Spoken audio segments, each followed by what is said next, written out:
I will say some of what you may have done may have helped with the timing, right? I think you. What's that?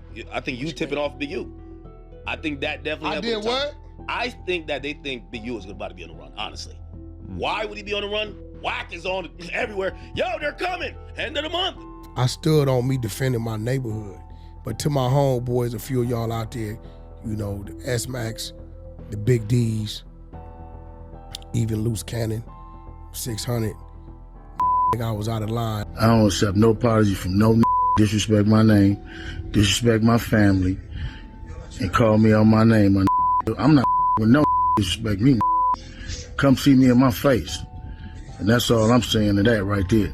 It's Adam's platform, right? And the show itself. Hey, listen. Hold on. What the? So Wack100 might just be in serious trouble. According to sources and even his close associate Adam22, Wack could be the next one to get indicted after Big U. Even though Wack100 is a pyro, he and Big U were once very tight. Didn't hear with anybody because those dudes from BNG and Six Deuce, a lot of them probably went to grade school together. Yeah, they y'all played Pop Warner, yeah, so they kind of like, together. We from where we from, but we know each other. But somewhere along the line, their relationship fell apart, and after Big U's indictment, Wack100 was one of the people who quickly jumped on the bandwagon, speaking out about it. Wack100 versus Big U. But now it's looking like Wack might have been involved in the very same activities. During a recent No Jumper episode, Adam22 brought up how he was watching Rich Homie Quan talk about having to check in when he came to LA, and Wack100 was mentioned as part of the same extortion situation with Big U. You know, like I'm watching Rich Homie Quan, and he's talking about how when rest in peace, that when he had to come to LA and check in, that it was like you and Big U, sort of two men in the situation.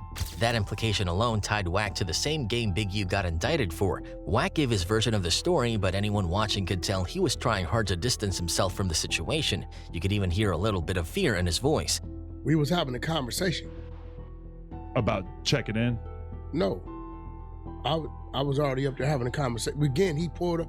See, y'all got it. This was crazy. When it come to me. Now, before Big U turned himself in, one of the main people he publicly blamed for his legal situation was Wack100, alongside Loose Cannon and 600. In a video Big U posted, he said, "I just want to say this. When they raided my house and my property, they was asking about Wack. Wack, Loose Cannon, 600, and this internet stuff, all of y'all foul." When they raided my houses and my property, they was asking about Wack. Wack, Loose Cannon, 600, and this internet stuff. All of y'all foul. Big U even went as far as accusing Wack100 of cooperating with the feds. If you had something against a black man, handle it with a black man in the streets, he said. Wack said 100 times he was going to take my contracts. He was working with the FBI. The FBI went to the city 3 days in a row and told the city they didn't want nobody to give me no more money. Wack100, however, denied all of it. Just a day after Big U surrendered, Wack called the alleged crime boss a monster, saying, "Ish ain't got nothing to do with Wack." He also refuted claims that he'd been circulating legal paperwork online. "It seems to me like I've been threatening the paperwork. Wack ain't sent nothing," he added. So let's talk about who we need to pray for. You a monster. That's what the you be. It got nothing to do with Wack. It seemed to me like I've been threatening the paperwork. Wack ain't said nothing. I don't give a Wack also addressed the accusation that he knew ahead of time about the raids on Henley's homes. His response was to mock Big U, but a lot of people believe Wack's doing all that talking because he's scared, not just of getting indicted, but of ending up in prison with Big U. And this isn't the first time Wack has had a lot to say about Big U. After their fallout, he had been very vocal to the point where he eventually issued an apology. "When I look at the whole layout, there's probably only one person out of everything you've been seeing going on that I wish it could have been different," said Wack. And that's Big U, because I love his family, and no matter what me and him going through, I know his family, you know what I'm saying? Big U wasn't having it. "I don't really address a lot of BS that's said on the internet. I'ma tell y'all this, I'ma address this fast and quick. I don't accept no apology from no dude that disrespect my name, disrespect my family, and call me out my name." So things only got worse from there. I heard about the little CJ Mack and Dub C interview with that guy. I don't accept no apology from no disrespect my name, disrespect my family, and call me on my name. Wack100 then started exposing Big U and the Rollin 60s publicly, which many believe played a major role in Big U's eventual indictment. For instance, Wack100 co-signed Luce Cannon when Luce was sharing a story about how he spoke to Nipsey just before the shooting. At the time, Luce didn't think much of what Big U had said. He brushed it off. You don't even warn him that you got that call from dude. No, because their relationship was so up. It'd be like they be hot one minute. That detail alone suggests Big U may have slipped up by reaching out too soon, right before Nipsey was killed. And 30 minutes after you get out the phone with Nip, he get killed. Yeah, I got it. So you think he hit you a little too early? Even DJ Academics told Wack to his face that he contributed to Big U's downfall. And that's also why some believe Big U will try to handle Wack if he ever ends up locked up with him. Before the indictment, Big U was already tormenting Wack in videos, so imagine what he'd do if Wack ends up in the same facility. I will say, some of what you may have done may have helped with the timing, right? I think you. What's that? I think you tipping off Big U. I think that definitely. I helped did with the timing. what? I think that they think Big U is about to be on the run. Honestly, why would he be on the run? Wack is on everywhere. Yo, they're coming. End of the month. Considering Big U's rep and the kind of accusations tied to his name, it's not hard to see why Wack might be genuinely scared. For instance, one of the most shocking allegations being leveled against Big U is this alleged involvement in the 2021 murder of Rayshawn Williams. Back in 2021, Big U started a record label called Unique Music and signed up-and-coming rappers from the West Coast. One of them was Rayshawn Williams, but somewhere along the line, things got messy. Mr. Henley engaged in a murder of a musician signed to his label in 2021 and dumped the victim's body. It's not exactly clear what sparked the tension between them, but what we do know is that Rayshawn ended up dropping a diss track aimed at Big U, and that may have cost him his life. They do say that part of the investigation involves the murder of another young rapper back in Las Vegas, that he had written something in a song supposedly talking bad about Big U, and that is why he ended up getting murdered. In the song, Rayshawn called Big U a bro that made some money, basically downplaying his power, and then took it a step further by saying, "This song can get me killed for thinking-ish funny." Had an altercation with him in the studio or whatever. Big U was like, "Is this song about me?" He was like, "Yeah, it's about you, cuz." So Big U threw the water bottle at him, right? So he was like, "We're gonna have to go downstairs and get down," right? Even crazier, he rapped about getting shot in the face with a .38 revolver that would leave no trace. Referring to Big U as bro that makes some money, and that unnamed rapper may get shot in the face for thinking that his use of the studio and representation by Unique Music is funny. 5 days after dropping the track, Las Vegas police found his body in a ditch. He had been shot in the face with a revolver, and the cops think Big U is the one who pulled the trigger. But the track was eerie given what happened next. Just days later, the rapper was shot in the face. And here's where it gets even darker. Big U had known Rayshawn since he was a kid. He was actually his football coach back in the day, but that history didn't stop him from allegedly setting him up. According to court documents, Big U's label, Unique Music, flew Rayshawn from California to Las Vegas in January 2021. They put him up in an Airbnb, and he was supposed to spend the week recording new music at the studio. But when Rayshawn missed one of the sessions, Big U and his right-hand man, Sylvester Robinson, drove out to Vegas to check on him. When they pulled up to the Airbnb, they asked Rayshawn why he didn't go to the studio, and he told them he didn't have a ride. The next day, Rayshawn, Big U, and Sylvester Robinson finally made it to the studio together. No one knows exactly what went down inside, but what we do know is that a few hours later, Rayshawn was dead. On January 24th of 2021, Big U arrived to his studio and RW was there, recording until around midnight. A little after 12:30 a.m., Big U left the studio and his phone stopped reporting his location. Surveillance footage caught him going back to the Airbnb at around 1 a.m. He was seen getting out of his car, grabbing a suitcase, and then hopping back in. He was supposed to stay in Vegas for another day, but Big U allegedly had other plans. According to investigators, Big U drove him out to the desert, shot him in the face, and then went right back to the studio like nothing happened. About 45 minutes later, surveillance video at the Airbnb showed RW exiting the passenger side of the car and entering the Airbnb. A few minutes later, he left the Airbnb with a suitcase, got back into the car, and left. RW wasn't seen again. He wasn't even supposed to leave Vegas until the next day, but he never returned to the Airbnb. Instead, his body was found on the side of the road near Interstate 15. A witness later told cops that Big U showed back up at the studio at around 3 a.m., looking drenched in either sweat or water. When they asked him about what happened, he told them he had just come back from the gym, but just a few hours later, cops found Rayshawn's body dumped in a ditch. And Big U didn't stop there. According to the indictment, he tried to cover his tracks. He allegedly took recording equipment out of the studio after the murder and told someone to get rid of the surveillance footage from that night. Investigators also believe there was some kind of fight at the studio before Rayshawn got killed, which is why Big U wanted the video gone. Witnesses told detectives an associate of Big U removed the video recording equipment from the studio a few days after the homicide, including video that would have shown RW and Big U at the studio before he was murdered. After Rayshawn's death, Big U knew the heat was coming, so he allegedly had one of his homies drive his car and stay at his house. That way, if cops pulled over the car or showed up at the crib, it would buy him some time to escape before they actually caught him. Nobody really knows the exact reason Big U allegedly killed Rayshawn, but this murder is what put him on the FBI's radar. Just a month after Rayshawn's death, the feds officially launched an investigation into Big U Enterprise.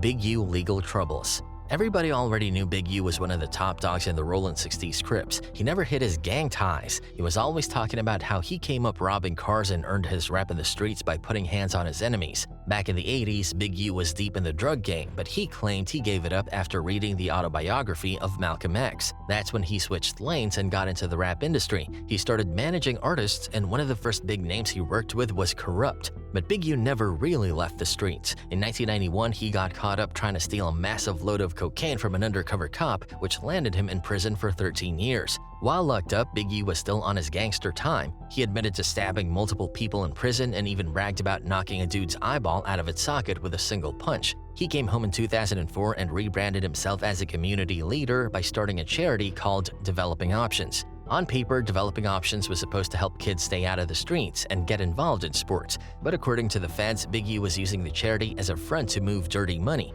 The city of LA even funded Developing Options through the Gang Reduction and Youth Development, or GRYD program, giving Big U over $500,000 a year since 2015. That money was supposed to go toward at-risk youth, but instead, Big U was allegedly pocketing a huge chunk of it. Funding a South LA-based charity, Developing Options, which purports to help at-youth risk escape gang life and escape the perils of gangs in high-crime areas. And it wasn't just government money. Even celebrities got caught up in the scam. According to the indictment, Draymond Green and Shaquille O'Neal both donated $20,000 each to Developing Options, thinking they were supporting a good cause. But instead of helping kids, Big U allegedly transferred the money straight into his personal accounts. He used that goodwill to benefit himself. He diverted money from that charity and lined his own pockets with it. Adrien Broner. Some people got scammed out of money. Others got hands put on them. One of the wildest stories in the indictment involves boxer Adrien Broner.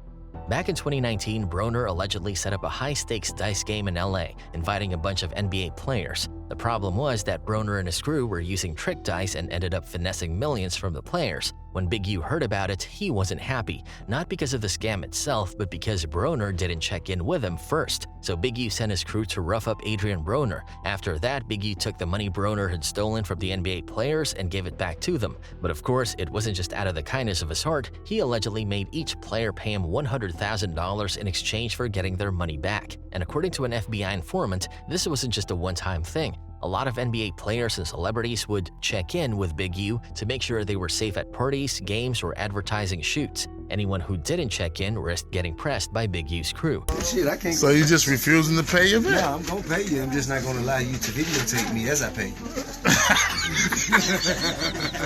Big U even once said, "If I don't pick up the phone, that could mean death for somebody." Extorting weed dispensaries. The indictment also reveals that Big U was shaking down weed dispensaries, forcing them to pay them $25,000 a month just to operate without problems. One dispensary owner couldn't afford the payments anymore, so Big U sent his goons to rob the shop. Armed men stormed in, stole cash and a bunch of weed. Then later that same day, Big U called the shop owner to his house. Big U had all the stolen money and product laid out on the table and told him, "This is how you rob yourself." Then, just to add insult to injury, he made the guy pay him another $10,000 to avoid getting robbed again. But Big U wasn't done yet. He wanted to rob more dispensaries. He told the same shop owner to help him set up other weed stores, promising him a cut of the money. As proof of how serious he was, Big U even handed the guy back some of the money that had just been stolen from his own shop. His homie Loose Cannon went on No Jumper and detailed the weed dispensary robbery, not realizing that the feds were watching closely. Investigators quoted the interview in their indictment, using Loose Cannon's own words against him. After the episode aired, Big U was pissed. He allegedly sent No Jumper a cease and desist letter forcing them to take the episode down, but by then it was too late. The damage was already done. At this point, Big U actually sent you a cease and desist. Did you take that interview down? We did. And that wasn't the only thing Loose Cannon admitted on live. During an interview with DJ Academics, Loose gave a wild account of how Meek Mill was allegedly kidnapped and held for ransom by members of the Rollin 60s on Big U's orders. I was talking real reckless on Twitter and stuff like that. So Talking reckless. reckless. Doing it now. Yeah, so we caught him at the club where he was performing at, and then we grabbed Cuz. When Academics asked why Meek's security didn't intervene, Loose explained that many LA bodyguards are more loyal to the gangs than to the celebs they're hard to protect. According to him, Rick Ross ended up paying $50,000 to get Meek Mill released. So he called Rick Ross. And, Right there in the club. Yeah. And then Ross. Imagine if his cell reception was bad. That incident supposedly played a role in Meek and Nipsey getting closer. They started using the same PR and Meek began reaching out to Nipsey, but it also deepened the rift between Nipsey and Big U.